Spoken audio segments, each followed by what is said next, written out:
नमस्कार. भारत आणि अमेरिकेची आर्थिक तुलना ही चर्चा तर नेहमीच होते नाही का? पण अमेरिकेकडे एक अशी गोष्ट आहे, एक असं गुप्त शस्त्र आहे जे त्यांना इतरांपेक्षा कित्येक पावलं पुढे ठेवतं. आजच्या या विश्लेषणामध्ये आपण याच शस्त्राबद्दल बोलणार आहोत. हे शस्त्र आहे त्यांचं टॅलेंट मॅग्नेट. सुरुवातच एका थेट आणि कदाचित थोड्याशा बुचऱ्या प्रश्नाने करूया. भारत अमेरिकेसारखा श्रीमंत कधीच का होऊ शकत नाही? सोर्स मटेरियल तर असा दावा करताय की हे शक्यच नाहीये आणि याचं कारण फक्त एकाच गोष्टीत दडलेलं आहे. आणि तेच आहे यामागचं उत्तर. हे आहे अमेरिकेचं गुप्त शस्त्र, एक टॅलेंट मॅग्नेट. आता हे टॅलेंट मॅग्नेट म्हणजे काय? तर ही एक अशी जबरदस्त शक्ती आहे जी जगभरातल्या बेस्ट टॅलेंटला, सर्वोत्तम प्रतिभेला आपल्याकडे अक्षरशः खेचून घेते. अमेरिकेची इकॉनॉमी, त्यांची ताकद, ह्या सगळ्याचा पायाच मुळी हे टॅलेंट मॅग्नेट आहे. बरं, मग हे टॅलेंट मॅग्नेट नक्की काम कसं करतं? याचं उत्तर आहे द इमिग्रंट प्लेबुक. आणि हे काही आजचं मॉडेल नाहीये हं. म्हणजे शतकानुशतके याच स्थलांतरित प्रतिभेच्या जीवावर अमेरिका उभी राहिली आहे. फक्त अमेरिकेच्या मोठमोठ्या कंपन्यांची नावं डोळ्यासमोर आणा. Google, Microsoft, Tesla, Intel, Nvidia. या सगळ्या कंपन्यांमध्ये एक गोष्ट कॉमन आहे. काय असेल ती? तर यांचे संस्थापक हे स्थलांतरित आहेत, बाहेरून आलेले आहेत. आणि याच कंपन्यांनी अमेरिकेत लाखो नोकऱ्या निर्माण केल्या आणि आज त्या देशाच्या अर्थव्यवस्थेचा एक खूप मोठा हिस्सा बनल्या आहेत. आणि याचं एक अगदी ताजं आणि उत्तम उदाहरण म्हणजे सौरभ नेत्रावळकर. विचार करा, सकाळी एक माणूस ऑरॅकलसारख्या कंपनीत प्रिन्सिपल इंजिनियर म्हणून कोडिंग करतोय आणि संध्याकाळी तोच माणूस अमेरिकेच्या नॅशनल क्रिकेट टीमचा स्टार बॉलर म्हणून खेळतोय. ज्यांना कदाचित आपल्या देशात हवी तशी संधी मिळत नाही, त्यांना अमेरिका एक व्यासपीठ देतं. हेच तर आहे ते अमेरिकन ड्रीम. अमेरिकेची ही वृत्ती आहे ना, ती अगदी बेसबॉलसारखी आहे. आता बेसबॉल कुठून आला? तर क्रिकेटमधूनच. पण त्यांना क्रिकेट खूपच संथ, हळू वाटलं. मग त्यांनी काय केलं? त्याचं एक जलद, सोपं आणि एकदम आक्रमक वर्जन तयार केलं. आणि हाच अमेरिकेचा स्वभाव आहे. दुसऱ्यांच्या कल्पना घ्यायच्या आणि त्यांना अधिक वेगवान, अधिक प्रभावी बनवायचं. आणि हे फास्ट अँड फ्युरियस मॉडेल फक्त खेळापुरतं मर्यादित नाहीये. नाही, हे त्यांच्या संपूर्ण अर्थव्यवस्थेत आपल्याला दिसतं. तर मग अमेरिकेच्या यशाचं सूत्र काय आहे?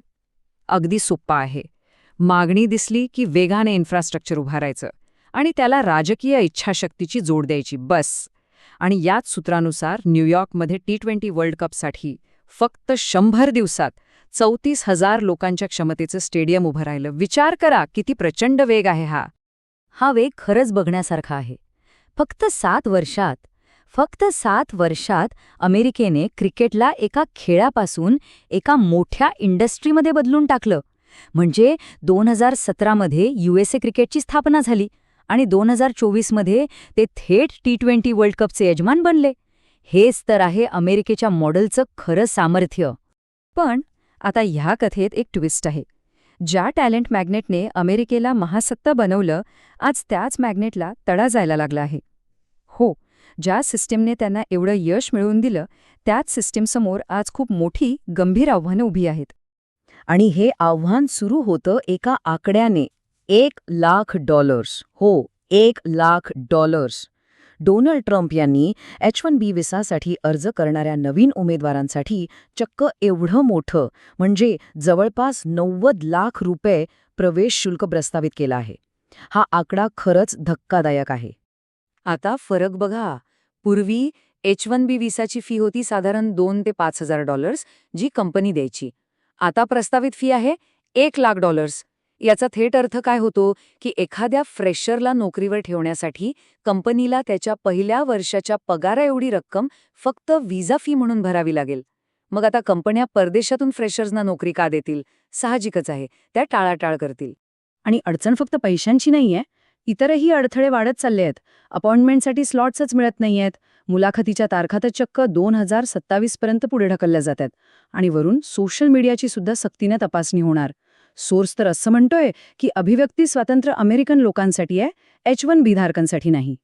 म्हणजे आता हे अमेरिकन ड्रीम बघणं अनेकांसाठी खूपच कठीण होऊन बसणार आहे. ठीक आहे, ही झाली अमेरिकेची गोष्ट. पण या सगळ्या अनुभवातून भारतासाठी काय धडा आहे? आपण यातून काय शिकू शकतो? कारण यातून मिळणारे बोध आपल्या भविष्यासाठी खूप महत्त्वाचे ठरू शकतात. सगळ्यात महत्वाचा आणि कळीचा मुद्दा हा आहे की टॅलेंट नेहमी संधीच्या मागे धावतं. त्याला देशाचे सीमा अडवू शकत नाहीत.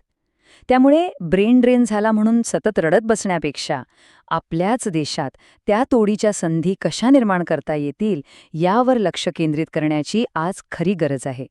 कारण केवळ देशभक्तीच्या नावाखाली हुशार लोकांना थांबवून ठेवता येणार नाही.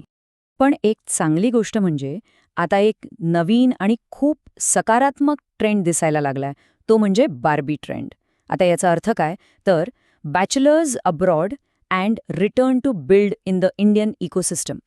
सोप्या भाषेत सांगायचं तर जे लोक परदेशात शिकायला जातात ते तिथला अनुभव घेऊन आता भारतात परत येत आहेत आणि इथे यशस्वी कंपन्या उभ्या करत आहेत. झेप्टो आणि ब्लूटोकाई सारखे स्टार्टअप्स हे याच ट्रेंडचं उत्तम उदाहरण आहेत. सोर्सच्या मते खरा फरक हा मानसिकतेमध्ये आहे. अमेरिकेत असं म्हटलं जातं की यशावर आणि गुणवत्तेवर फोकस असतो.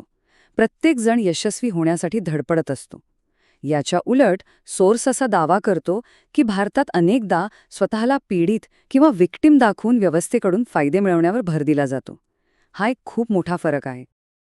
तर मग शेवटी हा एकच प्रश्न उठतो, जर अमेरिकेने आपल्या लोकांसाठी आणि बाहेरून येणाऱ्यांसाठी एक अमेरिकन ड्रीम तयार केलं, तर आपल्यालाही आपलं स्वतःचं एक इंडियन ड्रीम तयार करण्याची गरज आहे. पण मग या इंडियन ड्रीमची उभारणी करण्यासाठी पहिलं पाऊल कोणतं असेल, याची सुरुवात नक्की कुठून आणि कशी करायची, हाच विचार करण्यासारखा प्रश्न आहे.